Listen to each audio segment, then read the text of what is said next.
Auzubillahiminash-shaytanir-rajim. Bismillahir-rahmanir-rahim. Today the topic we discuss is cell wall and plasma membrane. पिछली जो topic हमने पढ़ी थी उनमें हमने दो चीज़ें छोड़ी थी आपके पॉइंट के लिए मैंने अभी लिखे हैं कि एक था कॉलम क्रोमेटोग्राफी और एक था पेपर क्रोमेटोग्राफी। जो कॉलम क्रोमेटोग्राफी है वो मोस्ट कॉमनली यूज़ होता है।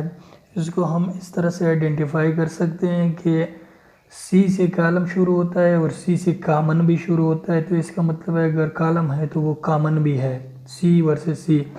इसके अलावा दूसरी चीज़ मैंने आपको बतानी है कि ओल्डेस्ट ऑर्गेनिज्म है, ओल्डेस्ट दुनिया में सबसे बड़ा जो ऑर्गेनिज्म है उम्र के लिहाज से वो है यूबैक्टीरियम आइसोलेटम। एक बैक्टीरिया है जिसका नाम है यूबैक्टीरियम आइसोलेटम।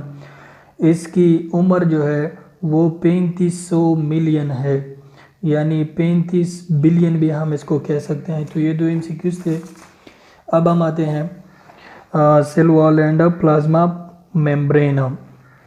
सेल वॉल क्या होता है, प्लाज्मा मेम्ब्रेन क्या होता है, ये दोनों जो है ये कवरिंग होते हैं। सेल वॉल जो है ये आउटर मोस्ट कवरिंग है एनिमल का cell wall outermost covering है प्लांट सेल का, जबकि plasma membrane outermost covering है एनिमल सेल का। तो प्लांट सेल में बी सेल में सेल वॉल और सेल मेम्ब्रेन दोनों मौजूद होते हैं, लेकिन सेल मेम्ब्रेन जो है वो इनसाइड द सेल वॉल होता है प्लांट सेल्स में। तो अब हम डिस्कस करते हैं पहले सेल वॉल को। सेल वॉल क्या है? सेल वॉल पहले डिस्कवर किया था रॉबर्ट हॉक ने 1665 में, earlier than the protoplast. Protoplast से पहले डिस्कवर्ड हुआ था सेल वॉल। ये प्रोटोप्लास्ट क्या होता है? Protoplast is the area of cytoplasm and nucleus. तो ये एरिया ऑफ साइटोप्लाज्म और न्यूक्लियस से पहले डिस्कवर हुआ था cell wall. It is the outermost boundary of the plant cells. ये प्लांट सेल का सबसे आउटर मोस्ट बाउंड्री है। It is secreted by protoplasm of the cell. Protoplasm का एक सिक्रीशन होता है, फिर ये बाद में सेल वॉल बनता है। This is the secretion of protoplasm. Its thickness varies in different cells of the plant. Each cell, whether isolated or occurring in the tissue, has its own cell wall. जो भी plant में cell होता है उसका अपना cell wall होता है, चाहे वो एक सेल हो, चाहे वो टिश्यूज़ में हो, चाहे वो ऑर्गन में हो। जो भी सेल होता है प्लांट्स में उसमें सेल वॉल ज़रूर होगा। यानी अगर इसमें हम ये भी कह सकते हैं कि आप एक सेल को आइडेंटिफाई भी कर सकते हैं कि ये प्लांट का सेल है या एनिमल का सेल है। अगर सेल वॉल हो तो आप कह सकते हैं कि ये प्लांट सेल है, अगर सेल वॉल ना हो तो आप ये कह सकते हैं कि ये एनिमल सेल है या किसी और ऑर्गेनिज्म का सेल है। इसकी जो थिकनेस होती है सेल वॉल की ये डिफरेंट होती है। ये ज़रूरी नहीं है कि हर सेल वॉल की थिकनेस या कसा होगी। अगर सिक्रीशन ज़्यादा है तो थिकनेस ज़्यादा होगी, अगर सिक्रीशन कम हुई है प्रोटोप्लाज्म से सेल वॉल के इंग्रेडिएंट्स की तो थिकनेस कम होगी, अगर ज़्यादा हुई है तो ज़्यादा होगी। Cell wall of neighbouring cells are held together by an intracellular substance called middle lamella. अब दो सेल्स हैं जो कि टिश्यूज़ में है फॉर एग्जांपल। अब ये एक दूसरे के साथ किस तरह टिश्यूज़ बनाते हैं, उसके दरमियान जो बॉन्डिंग एलिमेंट है वो क्या है। ये इस तरह का ग्लू लाइक सब्सटेंस होता है जो कि दोनों सेल्स को आपस में चिमट जाते हैं और उसको आपस में रखते हैं और टिश्यू बनाते हैं। और वो सीमेंटिंग सब्सटेंस, चिमटने वाली चीज़ क्या होती है? मेडल लेमेला होती है। Cell wall varies greatly in morphology and chemical composition. Chemical composition, thickness और मॉर्फोलॉजी ये सब वेरी करते हैं। ये हर सेल में यकसा नहीं होती और थ्रू आउट लाइफ ये डिफरेंशिएट कर देते हैं, मुख्तलिफ उम्र में मुख्तलिफ हो जाती है।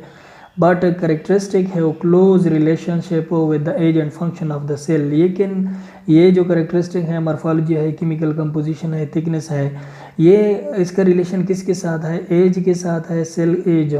और सेल फंक्शन के साथ है। यानी अगर सेल का एज बढ़ जाता है तो उसको उस प्रोटोप्लाज्म वो सिक्रेटरी सब्सटेंसेस के सीक्रेट नहीं करेगा और इसी तरह से सेल वॉल बारीक होना शुरू हो जाएगा और सेल वॉल का फंक्शन भी कम होना शुरू हो जाएगा। On the basis of development and structure, basis of development and structure के लिहाज से हमने सेल्स को अभी सेल की मॉर्फोलॉजी को डिफरेंशिएट करना है, सेल की केमिकल कंपोजिशन को डिफरेंशिएट करना है। तो डेवलपमेंट एंड स्ट्रक्चर के लिहाज से हम देखते हैं द सेल वॉल है 3 फंडामेंटल पार्ट्स। सेल वॉल की 3 बुनियादी जो हैं पार्ट्स हैं, एक है मिडल लेमिला, दूसरा है प्राइमरी वॉल, तीसरा है सेकेंडरी वॉल। मिडल लेमिला क्या होता है? सबसे पहले जो सारे सेलों से आउटर मोस्ट होता है और बिटवीन द सेल्स होता है। Middle lamella cements together the wall of the neighbouring cells. Neighbouring cells का जो वाल होते हैं सेल वाल, उनको ये सीमेंट करता है, उनको ये आपस में चिपक दोनों सेल्स को आपस में कंबाइन कर देता है, क्लोज कंबाइन करता है और इसको फिर छोड़ता नहीं है। इसी तरह से वो फिर टिश्यू बनाते हैं। It is usually thin and about 1 micron metre in thickness. ये थिन होता है और ये 1 माइक्रोन मीटर तकरीबन इसकी थिकनेस होती है। In woody tissues, the middle lamella is composed of lignified is commonly lignified। woody tissues में ये आमतौर पर lignified होते हैं। इसका मतलब है मिडल अगर woody tissues हैं और उसमें middle lamella है तो उसमें lignin की concentration ज़्यादा होगी, इसी वजह से ये lignified कहलाता है। Primary wall is the first wall formed in the development cell। सबसे पहले जो वाल क्रिएट होता है प्लांट सेल में वो होता है प्राइमरी सेल वाल।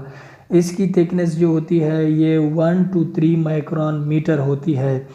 ये इसकी कैरेक्टरिस्टिक ये है कि ये इलास्टिक होता है, या लेस इलास्टिक या मोर इलास्टिक, लेकिन इलास्टिक होता है, एक्सटेंडेबल होता है। अगर इलास्टिक है तो ज़रूरी बात है वो एक्सटेंड होता है, कंट्रैक्ट भी होता है, क्रिस्टलीन भी होता है, ऑप्टिकली एक्टिव भी होता है। क्रिस्टलीन का मतलब इसका मतलब है जो एलिमेंट्स हैं वो अपनी जगह पर फिक्स होते हैं लेकिन वो इलास्टिसिटी शो करते हैं। ऑप्टिकली एक्टिव भी होता है।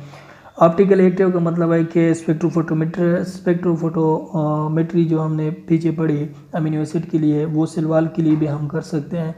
It is composed of cellulose pectic compounds mostly polysaccharide and हीमोसेलुलोज।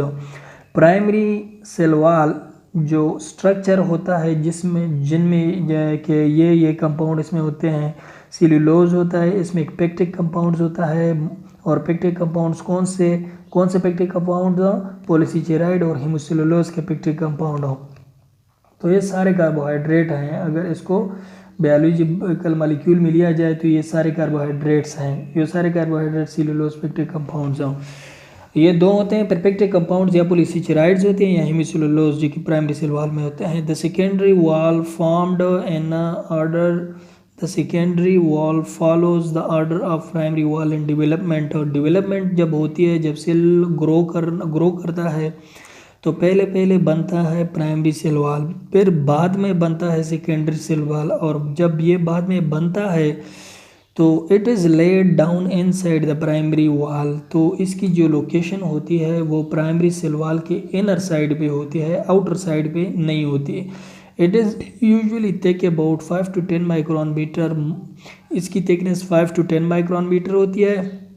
मोर और लेस रेजिड, ये रेजिड होता है। ये तो इलास्टिक होता है प्राइमरी सेल वॉल और ये सेकेंडरी सेल वॉल जो होता है ये रेजिड होता है। Secondary cell wall as a rigid.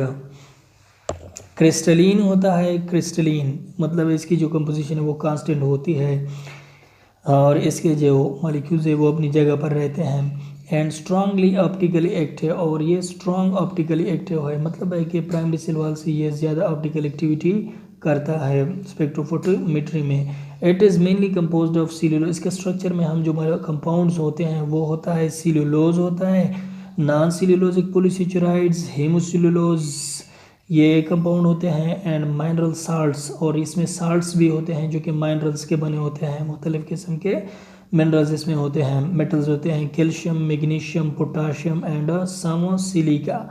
ये सिलिका भी होता है, ये सिर्फ और सिर्फ होता है सेकेंडरी सेल वॉल में, और ये साल्ट्स जो होते हैं सिर्फ और सिर्फ होते हैं सेकेंडरी सेल वॉल में। ये जो आयंस हैं, आयंस, अब यहाँ पर देखिए जितनी भी आयनिक कंपाउंड है वो हार्डनेस क्रिएट करते हैं। यहाँ पर आयनिक कंपाउंड्स हैं, सिलिका है और कैल्शियम, मैग्नीशियम और पोटाशियम, इसके साल्ट्स जो हैं ये आयनिक कंपाउंड है, और आयनिक कंपाउंड सबसे हार्डर होते हैं, तो इसी वजह से ये उसको हार्डनेस देते हैं, रिजिडिटी देते हैं, हार्डनेस देते हैं। और ये नॉन सेलुलोजिक पॉलीसेकेराइड्स इसमें होते हैं। प्राइमरी सेलुलर में हमारे पास सेलुलोजिक पॉलीसेकेराइड होते हैं, और यहाँ पर नॉन सेलुलोजिक पॉलीसेकेराइड हेमोसेलुलोसिस होते हैं। यहाँ पर सेलुलोज जो है ये दोनों कंपाउंड आप सेम होते हैं। और प्राइमरी सेल वॉल जो होता है वो बनता है ड्यूरिंग फेज ऑफ एक्सटेंशन। जब सेल डेवलप होना शुरू होता है तो एक एक्सटेंशन फेज रहती है और एक होती है ग्रोथ, मतलब कि सेल बढ़ता है और एक स्टेज आता है कि जब सेल स्ट्रेंथन होना शुरू होता है, अपनी मजबूती लेता है। जब ये सेल एक्सटेंड करता है यानी इसके साइज में आहिस्ता आहिस्ता इजाफा होता है, तो इसके साइज में इजाफे के लिए जो एडिशनल सेल वॉल बनता है प्रोटोप्लाज्म की सिक्रीशन से, वो होता है प्राइमरी सेल वॉल। और ये सेकेंडरी सेल वॉल होता है, ये सेल्स के स्ट्रेंथन होने के लिए ज़रूरी है। जब सेल एक मजबूती लेता है, मिच्योर सेल बनता है।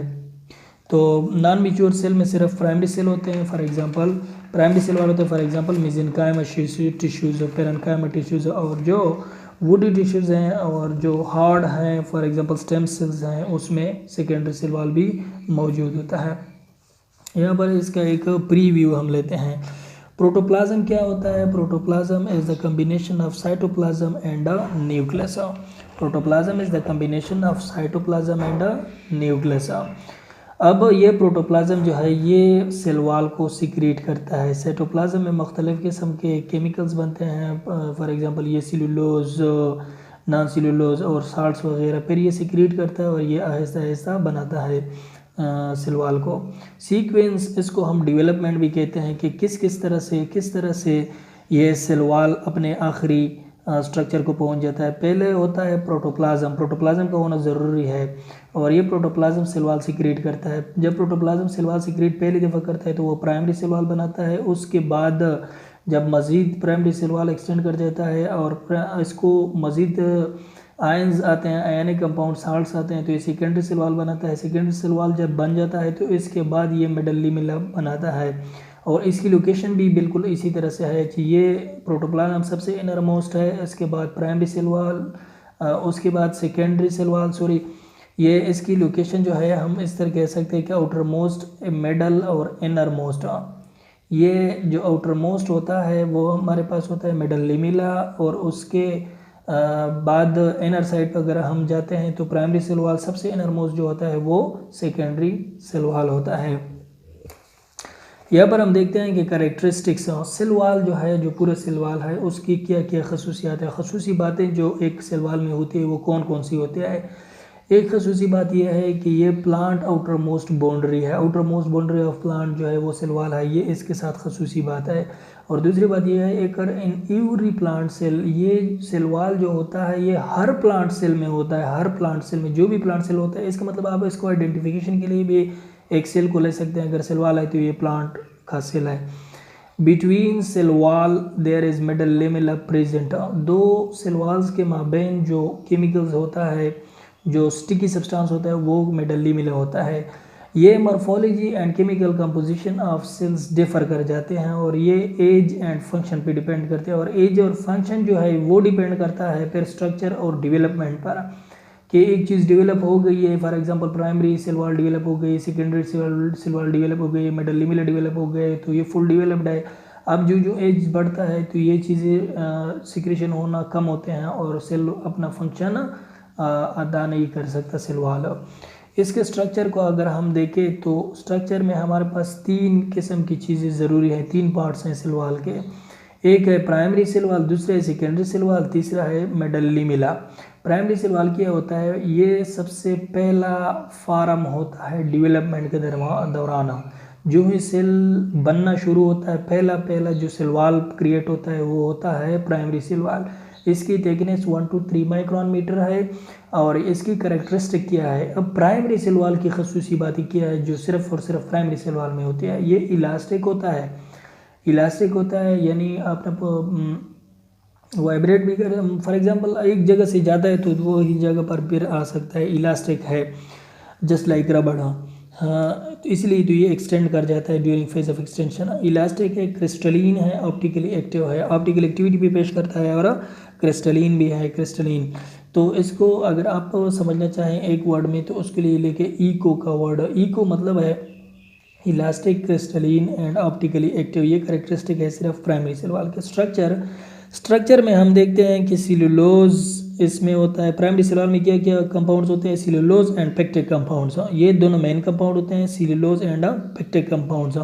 अब ये पेक्टिक कंपाउंड्स इधर पॉलीसेकेराइड्स भी हो सकते हैं, हेमीसेलुलोज भी हो सकते हैं। हेमीसेलुलोज अगर सेलुलोज के साथ एक दूसरे यूनिट्स मिल जाते हैं जो कि सेलुलोज ना हो तो उसको हम कहते हैं हेमीसेलुलोज। और पॉलीसेकेराइड्स ये कार्बोहाइड्रेट्स के पॉलीमर्स हैं, ये भी हो सकते हैं।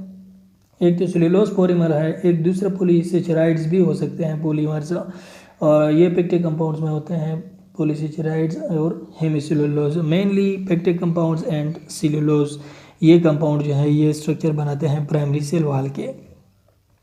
अब ये पेक्टिक कंपाउंड्स और सेलुलोज इसको आप इस तरह याद कर सकते हैं कि प्राइमरी सेल वॉल, पी से pectic compounds that is hemicellulose and polysaccharide, और ये सेल वॉल में सी जो है ये सेलुलोज है, तो इससे आप ये याद कर सकते हैं। सेकेंडरी सेल वॉल जो है ये second formed after primary cell wall है। ये जब प्राइमरी सेल वॉल बना होता है तो उसके बाद जो दूसरा सेल वॉल क्रिएट होना शुरू होता है वो होता है सेकेंडरी सेल वॉल। ये occur inside the primary cell wall, ये प्राइमरी सेल वॉल के इनर साइड पर बनता है और इसकी साइज होती है 5 to 10 माइक्रोन मीटर। करेक्टरिस्टिक क्या होते हैं, इसकी खसूसियात जो सिर्फ और सिर्फ सेकेंडरी सेल वॉल में होते हैं वो रिजिड है, क्रिस्टलीन है, स्ट्रांग, ऑप्टिकली एक्टिव है। ये इसकी खसूसियात है। रिजिड इसलिए है कि इसमें मिनरल साल्ट होते हैं जो कि आयनिक होते हैं और सिलिका जो है वो उसको हार्डनेस क्रिएट करता है। अब जब आयनिक कंपाउंड होते हैं वो तो सॉलिड होते हैं, रिजिड होते हैं, इसी वजह से ये रिजिड होता है। इसमें ये नहीं होते प्राइमरी सेल वॉल में, इसीलिए ये इलास्टिक है। स्ट्रॉन्ग ऑप्टिकली एक्टिव, ये स्ट्रॉन्ग ऑप्टिकली एक्टिव है। ऑप्टिकल एक्टिविटी जो प्राइमरी सेल वॉल है उसके बनस्बत सेकेंडरी सेल वॉल की ज़्यादा होती है। क्रिस्टलीन भी है, क्रिस्टलीन तो दोनों में से है। क्रिस्टलीन मतलब है कि एक एमॉर्फस सॉलिड्स होते हैं, एक क्रिस्टलीन सॉलिड्स होते हैं। एमॉर्फस जो होता है उसमें मॉलिक्यूल अपनी जगह चेंज करते हैं, और क्रिस्टलीन जो है उसमें मॉलिक्यूल अपनी जगह चेंज नहीं करते।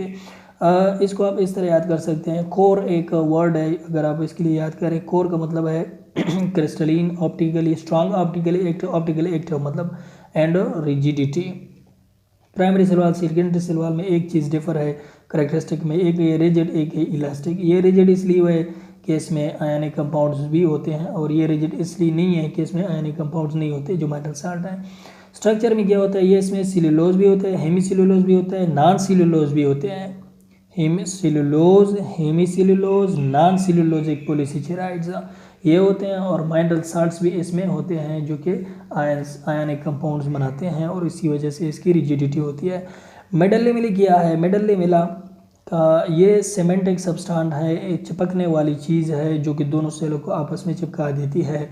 ये प्लांट्स में मेडल्ले मिला दो सेल्स को आपस में सीमेंट करती है। एनिमल्स में अगर दो सेल्स को सीमेंट करती है तो वो कौन सी मॉलिक्यूल है, ग्लाइकोप्रोटीन है।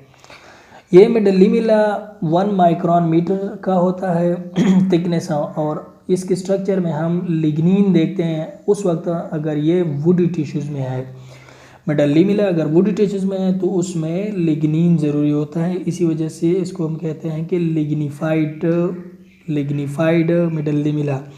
लिग्निफाइड टिश्यूज़ में हमारे पास लिग्निन होता है मेडल्ले मिला में। अब ये आप किस तरह से याद कर सकते हैं, मेडल्ले मिला देखिए अगर आप एल लगाते हैं और सीधा एक 1 लगाते हैं तो इसका मतलब है 1 माइक्रोन मीटर इसका थिकनेस है, और ये एल जो है इससे आप लिग्निन भी डिराइव कर सकते हैं, एल फॉर लिग्निन, मेडल्ले मिला में लिग्निन होता है।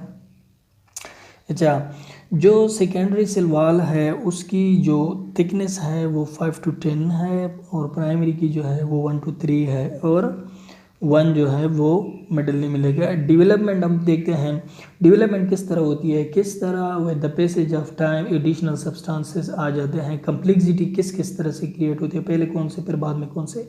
सबसे पहले होता है प्रोटोप्लाज्म। प्रोटोप्लाज्म मज़ीद जब बढ़ जाता है केमिकल्स इकट्ठे होना शुरू होते हैं, तो उसके बाद प्राइमरी सेल वॉल बनता है, फिर उसके बाद सेकेंडरी सेल वॉल बनता है, फिर उसके बाद मिडल मिले बनता है। ये सब चीज़ें जो हैं प्रोटोप्लाज्म जो है, ये सब चीज़ें प्राइमरी सेकेंडरी एंड मिडल में ये सारे प्रोटोप्लाज्म से क्रिएट करता है। लोकेशन किस तरह होती है, outermost, middle and innermost. क्योंकि सेल वॉल के 3 कंपोनेंट्स हैं, middle lamella, primary cell wall and secondary cell wall. तो अगर आप बाहर की तरफ से आप अंदर की तरफ जाना शुरू कर दे तो सबसे बाहर में होगा, सेल के सबसे बाहर में मिडल मिला होगा, फिर उसके बाद प्राइमरी सेल वॉल होगा, फिर उसके बाद सेकेंडरी सेल वॉल होगा। Primary wall during phase of extension growth. Primary wall कब बनता है, अगर एक सेल है वो ग्रो कर जाता है और एक्सटेंड कर जाता है, फॉर एग्जांपल अपनी साइज़ में इजाफा कर जाता है, तो उस वक्त वो प्राइमरी सेल वॉल से अपने साइज़ में इजाफा कर सकता है क्योंकि इलास्टिक है। और सेकेंडरी सेल वाला ये फेज ऑफ स्ट्रेंथनिंग या फेज ऑफ मैच्योरिटी में, एक सेल मैच्योर होना शुरू होता है तो उस वक्त ये आयनिक कंपाउंड ये वो अपने प्राइमरी सेल वाल के इनर साइड पर लगा देता है और ये फिर एक सेल एक खसूसी स्ट्रक्चर गेन करता है और इलास्टिसिटी लॉस करता है। और जब खसूसी स्ट्रक्चर रिजिडिटी गेन करता है तो फिर तो इलास्टिक एक्सटेंशन नहीं होता, इलास्टिक नहीं होता, यानी स्ट्रेंथ सेकेंडरी स्ट्रेंथनिंग में होता है और प्राइमरी जो होता है वो एक्सटेंशन फेज में होता है। तो this was all about cell wall. अब हम पढ़ते हैं कि प्लाज्मा मेम्ब्रेन। प्लाज्मा मेम्ब्रेन जो है वो प्लाज्मा मेम्ब्रेन और सेल मेम्ब्रेन, इसको सेल मेम्ब्रेन प्लाज्मा मेम्ब्रेन कहते हैं, is the outermost boundary of the animal cell and inner to the cell and the plant cell. ये प्लांट्स एनिमल सेल की outermost boundary है और plant cell में ये होता है, मौजूद होता है सेल वॉल के इनर साइड पर। Cell membrane is chemically composed of, cell membrane किस चीज़ से बनता है, लिपिड्स जो कि 20 to 40% होते हैं, प्रोटीन्स जो कि 60 to 80% होते हैं, इसमें तादाद स्मॉल अमाउंट में कार्बोहाइड्रेट्स की भी होती है। इसका मतलब है कि हाँ ये 3 किस्म के कंपाउंड होते हैं सेल मेम्ब्रेन में, लिपिड होता है, प्रोटीन होता है, कार्बोहाइड्रेट होता है। Many biologist contributed to establish the structural organisation of cell membrane. मुख्तलिफ किस्म के स्ट्रक्चरल ऑर्गेनाइजेशन सजेस्टेड हुई हैं मुख्तलिफ बायोलॉजिस्ट से।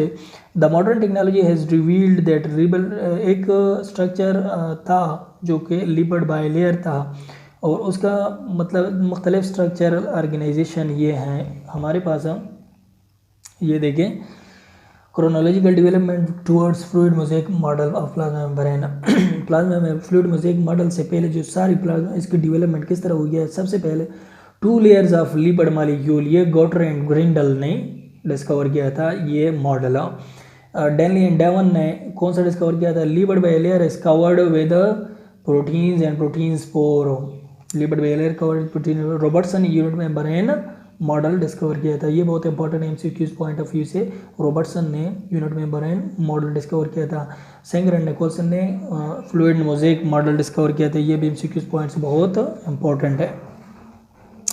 अच्छा, तो हम देखते हैं कि हम जब एक ये मॉडर्न टेक्नोलॉजी आई, हमारे पास इलेक्ट्रॉन माइक्रोस्कोप आया, तो इसमें हमने ये चीज़ पाई कि जो सेल मेम्ब्रेन होता है उसमें लिपिड बायलेयर नहीं होते जो कि अंदर प्रोटीन्स को डांप देते हैं। फिर इसका मतलब है कि ये जो है बायलेयर इज़ नॉट सैंडविच। पहले ये तस्वर किया जाता था कि साइड पर जो होते हैं इसके लिपिड्स होते हैं और वो दरमियान में साइड पर जो होते हैं वो प्रोटीन्स होते हैं और दरमियान में वो लिपिड को घेर लेते हैं। सेल मेम्ब्रेन का इस तरह का स्ट्रक्चर है। In 1972 Singer and Nicolson proposed a most acceptable model for membranes called fluid mosaic model. 1972 में सेंगर और निकोलसन ने एक एक्सेप्टेबल मॉडल तैयार किया जो कि फ्लूइड मोज़ेक मॉडल कहलाता है। In agreement with the photograph of the cell membrane of by electron microscope. ये इसने इलेक्ट्रॉन माइक्रोस्कोप से ये चीज़ देखी थी और ये फिर उसने एक मॉडल तैयार किया था और बयाना बनाया था। This model explains that the membrane is like a sea of lipid in which proteins are floating. इसका मतलब है कि उसने ये बात की जब सिंगर और निकोलसन ने सेल मेम्ब्रेन को इलेक्ट्रॉन से देखा, इलेक्ट्रॉन माइक्रोस्कोप से, तो उन्होंने कहा कि सेल मेम्ब्रेन जो है ये समंदर है एक लिपिड्स का, जिसमें प्रोटीन्स जो होते हैं वो तैरते हैं किश्तियों की तरह। इसका मतलब है लिपिड्स बहुत सारे इर्द गिर्द सब कुछ सब लिपिड्स होते हैं, और ये प्रोटीन जो है ये स्पॉट्स होते हैं और ये तैरते हैं एक जगह से दूसरी जगह पर। तो इसका मतलब है कि एक फिक्स्ड शेप नहीं है और डायनामिक स्ट्रक्चर है ये। इसका मतलब है कि ये जो प्रोटीन होते हैं ये फ्लोट कर जाते हैं, तो ये डायनामिक स्ट्रक्चर है, यानी इसमें मॉलिक्यूल जो है ये मूव कर जाते हैं एक जगह से दूसरी जगह पर। सही है। अब प्रोटीन्स, कौन कौन से प्रोटीन्स होते हैं इसमें सेल मेम्ब्रेन में? To the proteins are not arranged in sheet but globes of protein which are floating about in the sea of lipid molecule. Proteins जो सेल मेम्ब्रेन में होते हैं वो शीट में अरेंज नहीं होते, इसका मतलब फाइब्रस प्रोटीन नहीं होते, ग्लोबुलर प्रोटीन होते हैं। फाइब्रस प्रोटीन शीट का पैदा करते हैं, ग्लोबुलर प्रोटीन ग्लोब्स लाइक होते हैं, और ग्लोबुलर प्रोटीन जो होते हैं वो फ्लोट कर जाते हैं about in the sea of lipid में ये फ्लो कर जाते हैं, ये जो प्रोटीन्स होते हैं सेल मेम्ब्रेन में। Some proteins extend completely through the double layer of lipid from one side to other side and are called intrinsic protein. बाद प्रोटीन ऐसे होते हैं जो कि एक्सट्रिंसिक प्रोटीन कहलाते हैं और वो सेल के एक सरफेस से दूसरे सरफेस तक पहुंच जाते हैं। Some other proteins are smaller and are placed between phospholipid molecule. कुछ इस तरह के प्रोटीन होते हैं जिसको एक्सट्रिंसिक प्रोटीन कहा जाता है, और वो एक साइड पर अटैच होते हैं किन की चीज़ों के साथ? फॉस्फोलिपिड मॉलिक्यूल के साथ, और इनके माबेन इनके बीच ये होते हैं स्मॉलर प्रोटीन होते हैं, और ये इनके बीच होते हैं एम्बेडेड होते हैं between the phospholipid molecule. Carbohydrate extend out from the outer surface of the membrane and are attached either to membrane lipids as glycolipids और to protein as glycoprotein. Carbohydrate भी मौजूद है सेल मेम्ब्रेन में, ये या तो प्रोटीन्स के साथ अटैच होते हैं सरफेस प्रोटीन के साथ, या तो लिपिड्स के साथ अटैच होते हैं। अगर लिपिड्स के साथ अटैच होते हैं फॉस्फोलिपिड के साथ, ये ग्लाइकोलिपिड्स बनाते हैं। अगर प्रोटीन्स के साथ अटैच होते हैं दैट इज एक्सट्रिंसिक प्रोटीन, तो उसको हम कहते हैं ग्लाइकोप्रोटीन। ये एक्सट्रिंसिक प्रोटीन जो कि ग्लाइकोप्रोटीन है ये परमिएज इसका काम करते हैं सेल के लिए, फंक्शन लाइक परमिएज। अच्छा, तो यहाँ पर यह होता है कि सेलुलोज जो है ये सेल वॉल की जो हम डिस्क्रिप्शन की है उसमें ये बात भी है कि सेलुलोज जो है इसके मुख्तलिफ़ किस्म की यूजेस हैं। फॉर एग्जांपल एक कंपाउंड है नाइट्रोसेलुलोज जो एक्सप्लोसिव है, ये आग लगा देता है किसी चीज़ को। रयान जो है ये एक सेलुलोज है जो कि टेक्सटाइल फाइबर्स कपड़ों में इस्तेमाल होता है। सेलोफेन जो है ये एक सेलुलोज है जो कि पार्शली परमेबल मेम्ब्रेन है, ऑस्मोसिस वगैरह इन चीज़ों के लिए या वाटर प्यूरिफिकेशन इनके लिए इस्तेमाल होता है। प्लास्टिक इंक्लूडिंग सेलुलाइड और साइनेमेटोग्राफी, ये भी एक किस्म की सेलुलोज है। पेपर मेकिंग में भी सेलुलोज इम्पॉर्टेंट है। Role of glycolipids and glycoprotein, जो ग्लाइकोप्रोटीन होते हैं, हमने कहा कि कार्बोहाइड्रेट्स है वो या ग्लाइकोलिपिड्स में क्या सूरत में होते हैं या ग्लाइकोप्रोटीन्स की सूरत में होते हैं। अब ये ग्लाइकोलिपिड्स और ग्लाइकोप्रोटीन ये किस तरह रोल अदा करते हैं? Lipid, proteins and carbohydrate are responsible for functional diversity of the cell membrane. Cell membrane के लिए जो मुख्तलिफ काम करते हैं, ये मुख्तलिफियत काम में ये कौन कौन किसकी वजह से है? लिपिड्स, प्रोटीन और कार्बोहाइड्रेट्स की वजह। किस तरह? Lipids by layer make the membrane differentially permeable barrier that allows transport of non polar material across it and prevent ionic material। Lipid membrane जो होता है ये नॉन पोलर सब्सटेंसेस को अलाउ करते हैं कि सेल के एक्रॉस गुजर जाए, और आयनिक मटेरियल्स को ये प्रिवेंट करता है कि वो सेल के एक्रॉस गुजर जाए। Membrane protein on the other hand makes it selectively permeable barrier that selects material according to the cell need. जो मेम्ब्रेन प्रोटीन होते हैं that is permeases that is glycoproteins, वो क्या करते हैं? वो सेलेक्टिवली परमेएबल बनाते हैं सेल मेम्ब्रेन को। इस तरह सेलेक्ट करते हैं चीज़ों को, जब सेल को एक चीज़ ज़रूर नीड होता है तो वो उसको ले लेता है और अंदर कर देता है, और अगर सेल को एक चीज़ ज़रूरी नहीं होता तो वो उसको प्रिवेंट करता है कि अंदर जाए। For example glucose concentration cell के अंदर कम है तो वो उसको अलाउ कर देता है कि अंदर जाए। एक extrinsic protein function, extrinsic protein जो है उसकी फंक्शन क्या है? एक्सट्रिंसिक प्रोटीन जो कि सेल मेम्ब्रेन के सरफेस पर होते हैं वो रिसेप्टर साइट होते हैं। रिसेप्टर वो चीज़ होता है जो कि स्टिमुलाई को डिटेक्ट करते हैं, और ये कौन सी स्टिमुलाई को डिटेक्ट करता है? ये सेल के मुख्तलिफ किस्म के स्टिमुलाई को डिटेक्ट करता है और सेल को ये पैगाम देता है कि वो रिस्पॉन्ड करे स्टिमुलाई को। एक होती है इंटीग्रल प्रोटीन, जो इंट्रिंसिक प्रोटीन है। इंट्रिंसिक प्रोटीन जो है वो परमिएजेस का काम करते हैं, परमिएजेस एंड रेगुलेट, और ये परमिएजेस का काम करते हैं and regulate osmosis, diffusion, active transport of ionic material. ये आयनिक मटेरियल के डिफ्यूजन को, ऑस्मोसिस को और एक्टिव ट्रांसपोर्ट को क्या करता है, अलाउ करता है।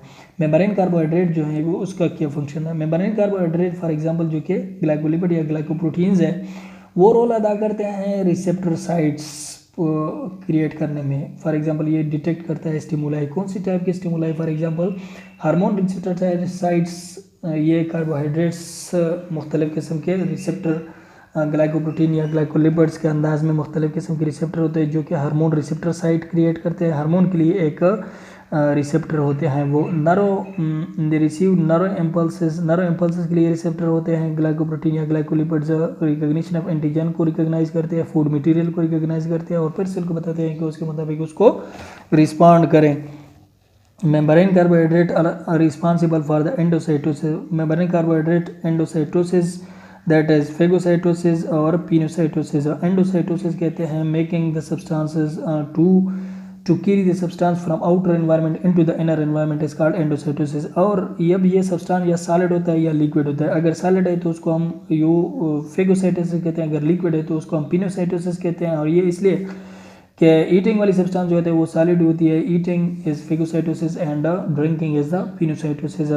इसके अलावा ग्लाइकोलिपिड और ग्लाइकोप्रोटीन जो है वो सेल सरफेस मार्कर्स क्रिएट करते हैं। मुख्तलिफ किस्म के सेल्स जो होते हैं वो, जो सेल्स डिफरेंट एक जैसे होते हैं उसके सरफेस पर जो मार्कर्स होते हैं वो बिल्कुल सेम होते हैं, सेम मॉलिक्यूल। जो सेल होते हैं वो डिफरेंट होते हैं, उसके मार्कर्स भी डिफरेंट होते हैं। फॉर एग्जांपल एक सेल है आरबीसी, एक ए ब्लड ग्रुप है, एक बी ब्लड ग्रुप है। तो ये A blood group, B blood group, ये ग्लाइकोप्रोटीन्स होते हैं इसके सरफेस पर जो कि उसको आइडेंटिफाई करते हैं, सेल्स को सरफेस को मार्क कर देते हैं कि ये कौन सी किस्म की चीज़ है। तो ये जो है ये सेल सरफेस मार्कर भी क्रिएट करते हैं। Role of plasma membrane. Plasma membrane जो है ये डायनामिक स्ट्रक्चर है, ये कांस्टेंट स्ट्रक्चर नहीं है, ये रिजिड स्ट्रक्चर नहीं है, क्योंकि इसमें प्रोटीन जो होते हैं वो फ्लोट कर जाते हैं। ओनली अबाउट 7 नैनोमीटर इसकी विड्थ है, इसकी थिकनेस है, but as a barrier to the movement of the ions and the molecule particular polar substances molecule. ये सेल में प्लाज्मा मेम्ब्रेन जो है ये ख़ास तौर पर पोलर सब्सटेंसेस के लिए एक रेजिस्टेंस पेश करता है। फॉर एग्जांपल वाटर मॉलिक्यूल के लिए जो कि इसलिए रेजिस्टेंस पेश करता है कि इसमें लिपिड जो है वो बहुत ज़्यादा तादाद में होते हैं, जो कि 62 लिपिड जो होते हैं वो 40% होते हैं। और इसी वजह से ये है कि ये जो लिपिड्स है ये उसको रेजिस्टेंट करते हैं क्योंकि वो हाइड्रोफोबिक है। अब ये जो है इसका लेना ज़रूरी है वाटर का, तो वो किस तरह से होता है, वो प्रोटीन्स जो हैं वो रिस्पॉन्सिबल होते हैं कि वाटर को अंदर ले जाए। और इसी तरह अदर मॉलिक्यूल भी है, ग्लूकोज है, अमीनो एसिड, ये पोलर है, ये नॉन पोलर हाइड्रोफोबिक जो लिपिड है वो इसको रिपेल करता है। This prevents the aqueous content of the cell from escaping. इसके एक फ़ायदा ये भी है, एक तो इसका ये है कि बाहर से प्रोटीन्स फिर होते हैं वो पोलर सब्सटेंस को अंदर ले जाते हैं। अब अंदर जो है सेल के अंदर साइटोप्लाज्म, उसमें भी बहुत सारा काफ़ी अमाउंट में वाटर है। अगर वाटर 10% से कम हो जाए तो सेल मर भी जाता है। तो इसका मतलब है कि ये सेल को वाटर इवेपोरेट होने से बचाने के लिए भी ये बहुत अहम किरदार अदा करते हैं, जो कि लिपिड्स हैं सेल मेम्ब्रेन में।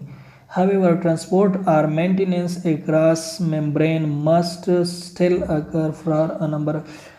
ताहम मुख्तलिफ वजूहात हैं जिसकी वजह से ये सेल को एक चीज़ अंदर ले जाना, एक चीज़ बाहर ले जाना, ये बहुत ज़रूरी होता है। कौन कौन सी वजूहत है? फॉर एग्जांपल एक सेल के लिए न्यूट्रिएंट्स का होना ज़रूरी है, तो वो न्यूट्रिएंट्स तो लेगा। अब न्यूट्रिएंट्स लेगा तो सेल मेम्ब्रेन के अक्रॉस तो वो पास होगा। टू एक्सक्रीट वेस्ट सब्सटेंसेस को एक्सक्रीट करने के लिए ये सेल मेम्ब्रेन के थ्रू से जाता है। फॉर एग्जांपल वेस्ट सब्सटेंसेस जो सेल के अंदर बनते हैं, यूरिया है, यूरिक एसिड है। अगर ये uric acid inside the cell हो जाए तो वो टॉक्सिसिटी क्रिएट करते हैं, आखिर में सेल मर जाएगा। तो इसको एक्सक्रीट करना ज़रूरी है। टू सीक्रेट यूजफुल सब्सटेंसेस, एक यूजफुल सब्सटेंस है जो कि दूसरी जगह पर चाहिए होता है। फॉर एग्जांपल एक हार्मोन है, एक ग्लैंड है, थायराइड ग्लैंड है, थायरोक्सिन है, वो दूसरी जगह को पर अपना फंक्शन करता है। तो वो तो जहाँ पर ग्लैंड है वहाँ से तो रिलीज़ होगा क्योंकि वो फंक्शन अदा करता है। तो हार्मोन्स और एंजाइम्स जो है उसको सीक्रेट करना ज़रूरी होता है, वो एक्रास द सेल मेम्ब्रेन सीक्रेट होना ज़रूरी है। to generate ionic gradient essential for nervous and muscular activity. ये चीज़ों का अंदर से बाहर ले जाना, बाहर से अंदर ले जाना इसलिए भी ज़रूरी है ताकि आयनिक ग्रेडियंट पैदा हो सके। आयनिक ग्रेडियंट फॉर एग्जांपल नर्वस में है और न्यूरॉन्स में भी है और मसल्स में भी है। To maintain a suitable pH and ionic concentration within the cell for enzyme activity। pH और आयनिक कंसंट्रेशन को एक मेंटेनेंस देने के लिए, एक मुकाम पे रखने के लिए, एक फिक्सिटी पैदा करने के लिए ये सेल जो है ये मुख्तलिफ़ किस्म के आयंस को बाहर ले जाता है, अंदर ले जाता है ताकि pH कांस्टेंट रहे, कि आयनिक कंसंट्रेशन भी कांस्टेंट रहे। इसीलिए कांस्टेंट रखता है कि ताकि एंजाइम जो है वो अपनी एक्टिविटी गुड परफॉर्म कर सके, क्योंकि एंजाइम जो है वो pH डिपेंडेंट है, आयनिक के डिपेंडेंट है और नर्व इम्पल्स फॉर एग्जांपल ये भी डिपेंडेंट है मुख्तलिफ़ किस्म की एनवायरनमेंट की। फॉर एग्जांपल हम कहते हैं कि न्यूरॉन्स जो है वो -70 मिलीवोल्ट्स इसका रेस्टिंग मेम्ब्रेन पोटेंशियल है, और ये रेस्टिंग मेम्ब्रेन पोटेंशियल रखने के लिए ये ज़रूरी है कि सेल मुख्तलिफ़ किस्म के आयन रिलीज़ करे और अंदर ले जाए। तो हम एक थोड़ा सा स्केच लेते हैं अभी सेल मेम्ब्रेन का, बाद में अभी भी ये जो है structure of cell membrane. Structure of cell membrane क्या है? स्ट्रक्चर में ये 3 चीज़ें होती हैं, एक होते हैं कार्बोहाइड्रेट, एक होते हैं लिपिड्स, एक होते हैं प्रोटीन्स। तो अगर आप एक वर्ड यूज़ करें यहाँ पर क्लिप से सी पहले आता है, फिर बाद में एल आता है, फिर बाद में पी आता है। इसका मतलब है कि सी सबसे कम मकदार में होता है, इसके बाद एल ज़्यादा होता है, उसके बाद सबसे ज़्यादा जो होता है प्रोटीन है। तो क्लिप के वर्ड से हमें ये पता चला कितना है। जो लिपिड्स है वो 20 to 40% है और जो प्रोटीन्स है वो 60 to 80% है।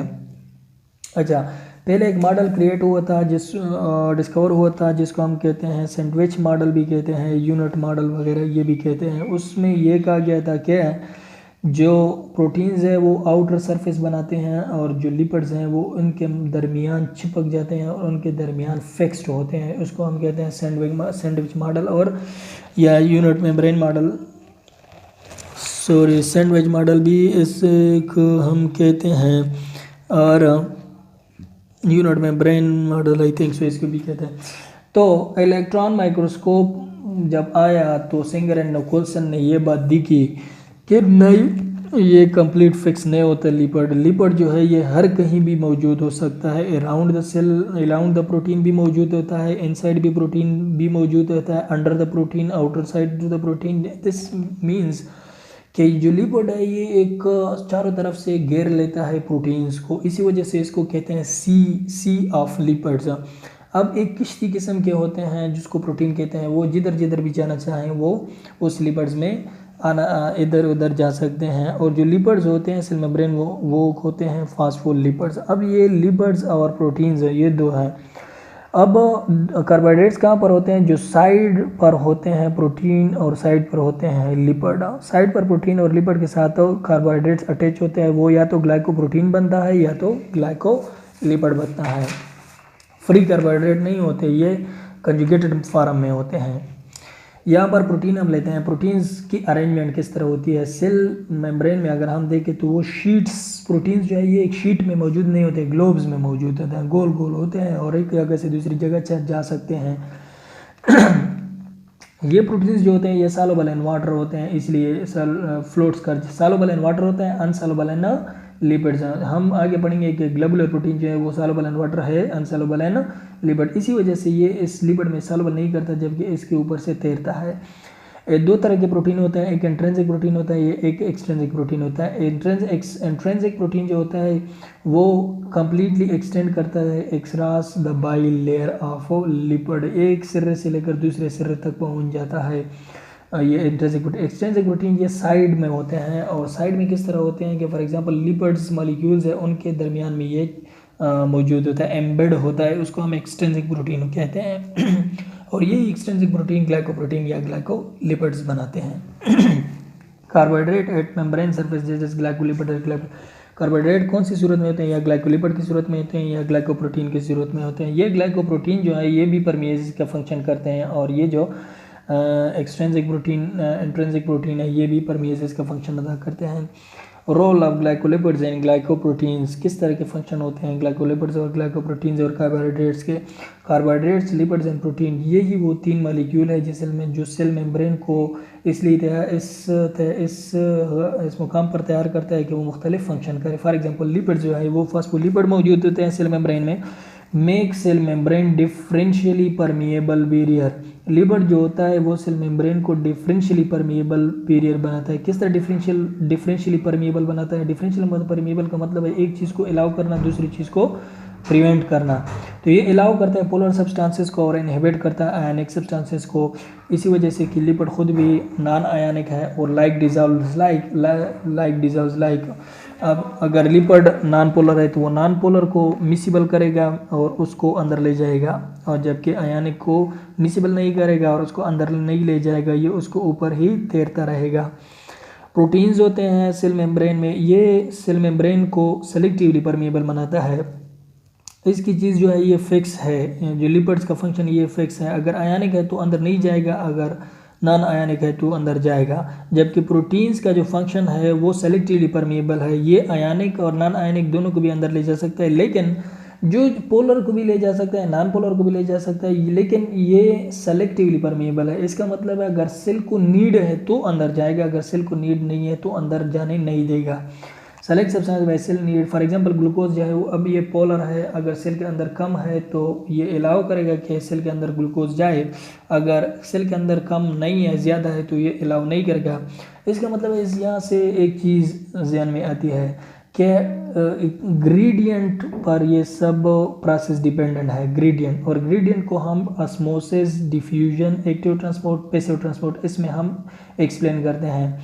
अब अगर सेल के अंदर एक चीज़ काफ़ी मिकदार में मौजूद नहीं है, बाहर ज़्यादा है, तो बाहर कंसंट्रेशन ज़्यादा है, अंदर कम है, तो ये ज़्यादा से अंदर की तरफ जाएगा जो कि कम है। ऑस्मोसिस जो है ये सेल मेम्ब्रेन, ये भी यही है, लेकिन एक सेल मेम्ब्रेन जो है ये एक जेली है, ये इसके ज़रिए से होती है across the cell membrane from greater concentration to lower concentration. और एक्टिव ट्रांसपोर्ट ये है कि अगर सेल में एक चीज़ है, इसकी ज़रूरत है, लेकिन ये फिर भी सेल में ज़्यादा है बाहर के एनवायरनमेंट से, लेकिन ज़रूरत है सेल को कि और भी ले ले, तो ये भी एक्टिव ट्रांसपोर्ट, ये भी प्रोटीन्स के ज़रिए से होता है। एज रिसेप्टर साइड, ये रिसेप्टर भी होते हैं प्रोटीन्स एक रिसेप्टर मॉलिक्यूल भी होते हैं जो कि मुख्तलिफ स्टिमुलाई को डिटेक्ट करते हैं और इन्फॉर्म करते हैं सेल को। इसके बाद ये osmosis different of ionic compound bye extrinsic compound non selected area, diffusion, osmosis, active transport ionic compounds का, ये कहाँ से होता है? एक्सट्रिंसिक प्रोटीन से होता है जो कि नॉन सेलेक्टेड है। अब नॉन पोलर और पोलर अब नॉन आयनिक और आयनिक का जिक्र आया। नॉन आयनिक जो है ये कम्प्लीटली लिपिड अपने अंदर लेगा, क्योंकि वो ज़रूरत नहीं पड़ती कि वो प्रोटीन्स के साथ इंटरेक्ट करे, क्योंकि वो यहाँ पर गुड सॉल्युबल है और गुड मिसिबल है, ये सीधे अंदर जाएगा। अब यहाँ पर नॉन आयनिक जो है वो नॉन सॉल्युबल है, नॉन मिसिबल है, अंदर नहीं जा सकता वो, तो वो फ्लोट करके प्रोटीन की साइड पर, और प्रोटीन अंदर उसको ले लेगा। कार्बोहाइड्रेट्स जो हैं, कार्बोहाइड्रेट्स क्या हैं? कार्बोहाइड्रेट्स दो किस्म के होते हैं, ग्लाइकोलिपिड्स, ग्लाइकोप्रोटीन्स। रिसेप्टर साइट, ये इनके फंक्शन ये है कि ये रिसेप्टर साइट भी क्रिएट करता है सेल को, एक स्टिमुलाई डिटेक्ट करता है, वो कार्बोहाइड्रेट भी ये फंक्शन करता है।